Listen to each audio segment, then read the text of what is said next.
lo que está pasando en China en un ratito. Está Sergio Spadoni aquí con nosotros, va a ser un enorme gusto poder conversar con él, reencontrarme después de tantos años además. A propósito de meternos de lleno, el presidente de la Cámara de Comercio Argentino-China, en la relación entre Argentina y China, porque es estratégica con Estados Unidos, pero no es menor con China. Y de eso vamos a hablar en un ratito, en un día en el cual Trump dio alguna señal de que tal vez él pueda cesar en la guerra comercial, diciendo que estaba avanzando en la negociación justamente con China en un contexto donde China confirma, según Financial Times, por cierto, tampoco es el dato más importante, pero Financial Times había manifestado que China estaría dejando de comprarle a los Estados Unidos por completo gas natural licuado. Con lo cual el impacto en los Estados Unidos empieza a ser cada vez más relevante. Es decir, parecería como que Trump y su avanzada no fue inocua, le arrojó costos cada vez más importantes, crecientes, y que en consecuencia está recogiendo el guante, está desandando parte del camino trazado. Veremos si eso es lo que finalmente ocurre o no. Sergio Spadoni, ¿cómo le va? ¿Qué dice? ¿Cómo estás, Paulino? Un placer. Igualmente, tantos años.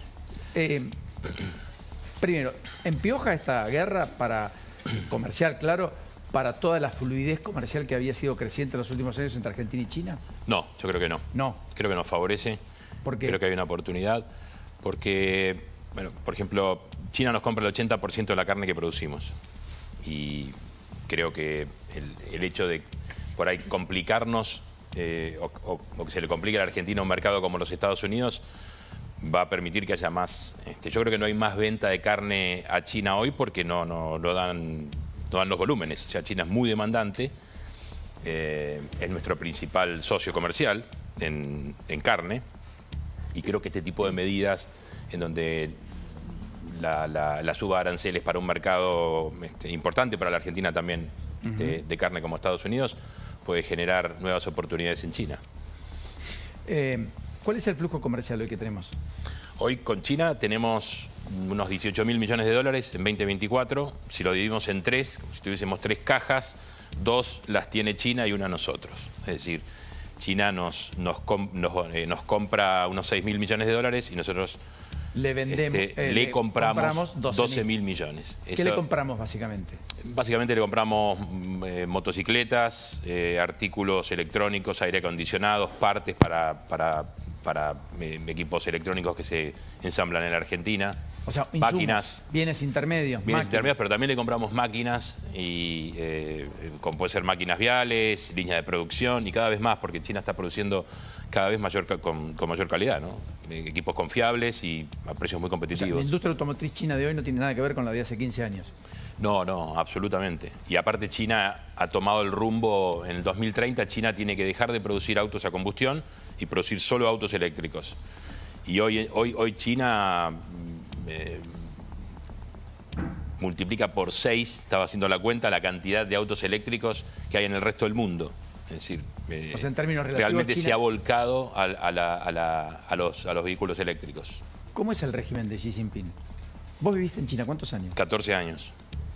14 años. ¿Qué te traes como experiencia? Si tuvieras que describir cómo es la vida en China. El pueblo chino es muy generoso, a mí me recibieron con los brazos abiertos y con un gran entusiasmo. Nosotros llegamos con mi viejo en el año 2001. Carlos Spadoni. Con Carlos, con mi papá. También el negocio del viñedo, hacer ¿no? negocios de vino. Y esos días que estuvimos, hacía mucho frío en Beijing, en diciembre del 2001, China estaba celebrando el ingreso a la OMC. Trámite que le había llevado muchos años, pero bueno, para China ese año se dieron dos muy buenas noticias. Por otro lado, la elección de Beijing como sede para el 2008, ¿no? Entonces el pueblo chino en ese momento estaba contentísimo, muy feliz, y recibiendo una aluvión de inversión extranjera, como ya lo venía haciendo desde la década del 80, ¿no? Un país muy ordenado, muy claro.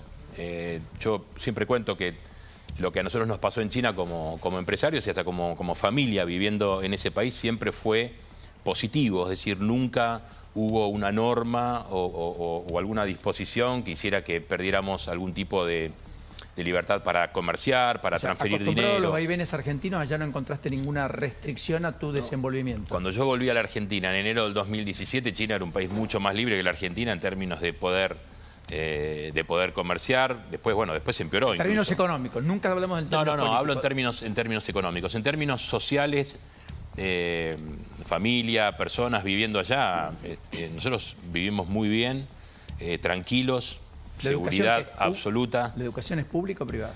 La educación es pública, es muy competitiva, hay cupos, eso obliga a que los chicos estudien. El examen para ingresar a la universidad es muy exigente. Muy estricto.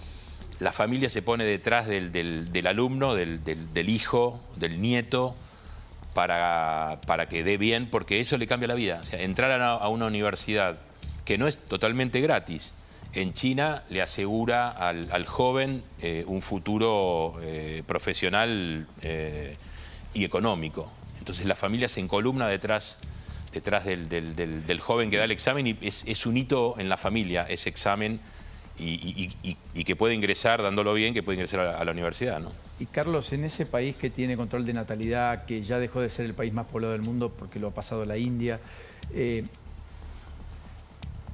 la pobreza china, ¿qué diferencia tiene con la pobreza argentina? Porque uno imagina que estamos años luz, por suerte, a beneficio nuestro. Sí. ¿Es así? Primero, ya no hay más control de natalidad en China desde hace varios años.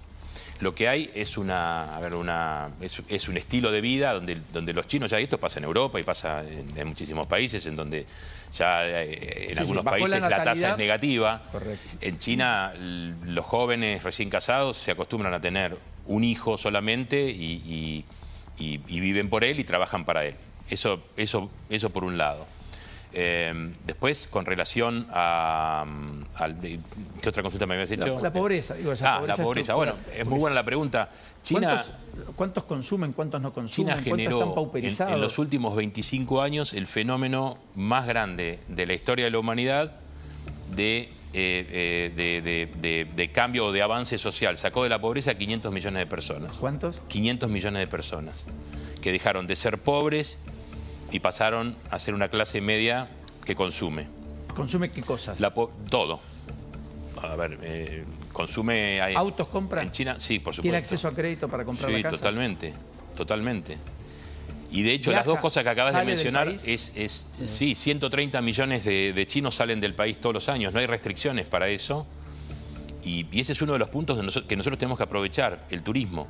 Nosotros tenemos todavía, Argentina tiene todavía en China un sistema, digamos, un esquema de otorgamiento de visas que es complicado, donde el chino tiene que dejar el pasaporte o sea, para el chino es difícil venir a la Argentina, decís. Es tedioso el trámite. Cuando vienen a la Argentina, no visitan solamente la Argentina, estamos a 20.000 kilómetros. Correcto. El viaje desde China hasta acá son por lo menos 28 horas, obviamente con una escala. O sea que un día y medio para llegar, un día y medio para volver. Sí. Son mínimo 10 días de vacaciones. Más el jet lag y el acostumbramiento.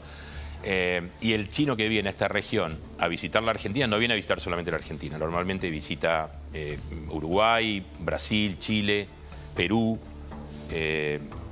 Entonces, o sea, tiene que hacer tres trámites con 3 visas distintas. Claro. Cuando los países europeos, por ejemplo, han facilitado totalmente las visas para los chinos. En el 2004, cuando nos mudamos, nos hicimos muy amigos, mi esposa y yo, del cónsul de España y su esposa.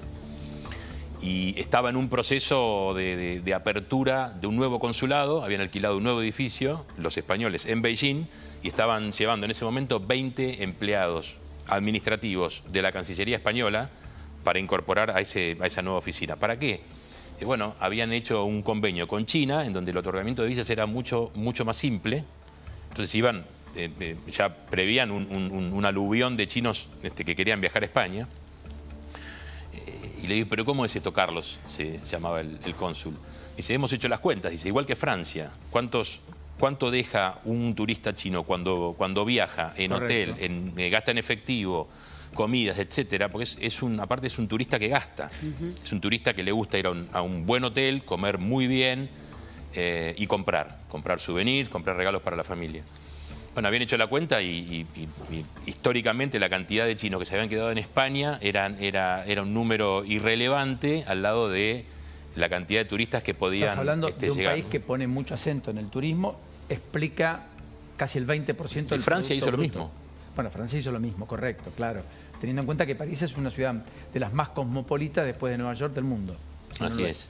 El Louvre siempre está lleno de chinos. Vos entrás al Louvre y no podés... No, en todas partes, ¿no? Antes había el japonés que viajaba mucho, y son todos chinos. Exactamente. En cualquier Los museo chinos en el están mundo. Las todos grandes en marcas todos chinos. de indumentaria, las Champs-Élysées. super top, Sí, tienen, no, claro. pero tienen empleados que hablan chino dentro de las tiendas para poder atender a los clientes chinos, ¿no? Tal cual.